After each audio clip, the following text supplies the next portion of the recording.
Where are you from? What school are you representing? We're from Cleveland, Ohio, and we represent Cleveland Marshall College of Law. We're Pace up in Westchester, New York.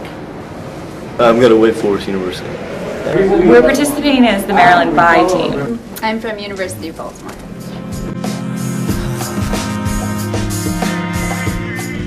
The judges have been great. They've had way more insight and way more thoughtful questions than I expected, but very fair, very unbiased. It seems, I don't know. I guess we'll see when we get scores back. They've been really good, like surprisingly knowledgeable about it. We felt like this was a pretty complex topic, and we didn't know if there were going to be many people that could really and knew the issues well enough, because it's such a foreign subject to so many people. But we've been really impressed with the level of preparation and just sort of knowledge on this problem. So it's been a good experience. There's obviously a really good environmental program here, and so there was a lot of good judges here, a good pool of judges to use for this competition. Enjoy the weather. And this is a really pretty school. I like your school. It's been really good. We really enjoyed having to see so many different schools and different arguments. We spent so much time with this problem ourselves that it's been interesting to see how other people approach the problem and how the whole thing plays out. So it's been good. Well, I think that I've enjoyed researching the issues actually most in order to prepare for the memorial, because it's a really interesting topic, and it's not something that you encounter every day. These issues, krill overharvesting in the Antarctic, is not really something that's covered in most first-year courses, I would say. I guess what I love best is it's really creative. You write a brief and it's sort of static, but here you have to go back and forth, and it's just really interesting. Yeah, we've had a wonderful time. Yeah, I've been impressed by the other teams. Everyone's done really amazingly well. And all the teams we've gone against have been really nice and receptive, and it's been a really collegial atmosphere. So we've enjoyed that part of it as well.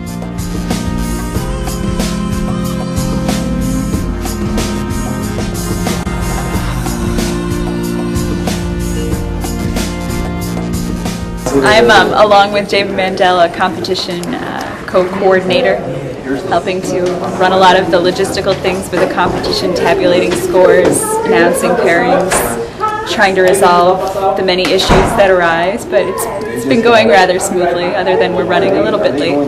I've had the best job of all, and that is hire good people and let them take care of all the real work. My favorite thing about this experience, and this is really true, is meeting all these people. It's working with the students. You guys are really great. It's really wonderful to have this great combination of such incredibly qualified judges and so many of our alums coming back to the school and getting to see how much excitement there is about international and global environmental issues among students from a diverse set of schools from all over the United States. Start early on the treaties. This question was fantastic in that both sides have a lot of pieces of the treaty to work with, and that, depending what side you are, you can really make a good argument about whether or not a treaty applies or whether you're bound by it. But that just means that it's that much more difficult to understand the ins and outs of all the treaties. So I would recommend not putting it off, because it's a lot more work than you think it is, even though you have months and months to write. You get the record in the summer and you have months to write the record. International law is vast. There's lots of resources, so definitely get on that research. Other than just preparing to research, I don't know if there's a lot more you can do than that, because a lot of things, I guess, came up today that we'd really never considered, and some that we had. So just prepare as best you can. Yes. Know your facts. I mean, memorization is everything. You can respond so much better, so much more convincingly when you are prepared, have things memorized. And have fun.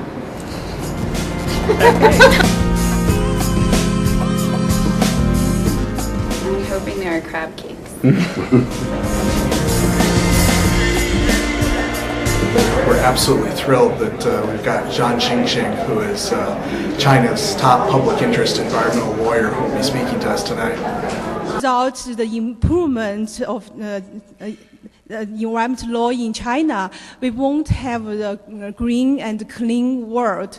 And hopefully some wine.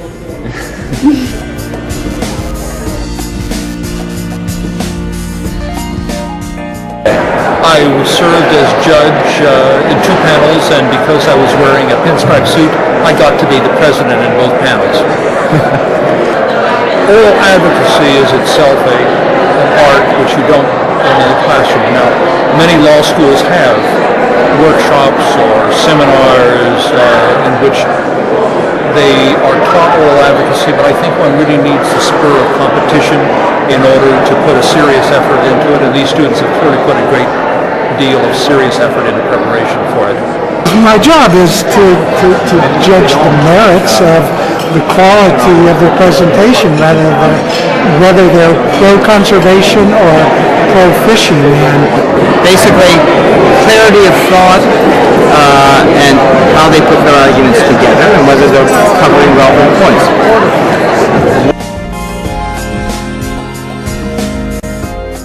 Is there a trophy for the first place champion? There is a globe. All right, folks, we have an exclusive interview with Champion Globe. This right here. Can you zoom in on this? Well, this is Champion Globe. This is the trophy for first place for the Stetson competition, and this is what everyone's fighting over right here.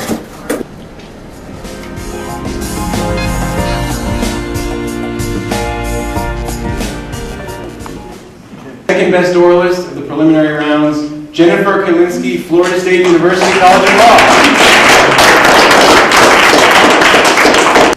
Doesn't take a lick, okay? James Byers, Wake Forest.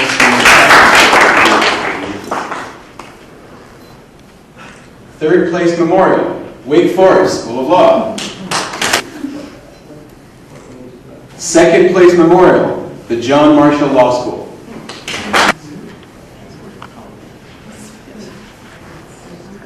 Best memorial of the Atlantic rounds, Cleveland Marshall College of Law.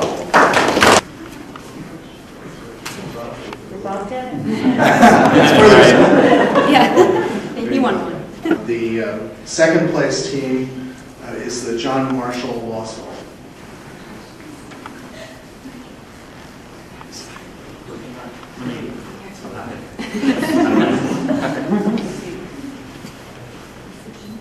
And the first place team, across the Cleveland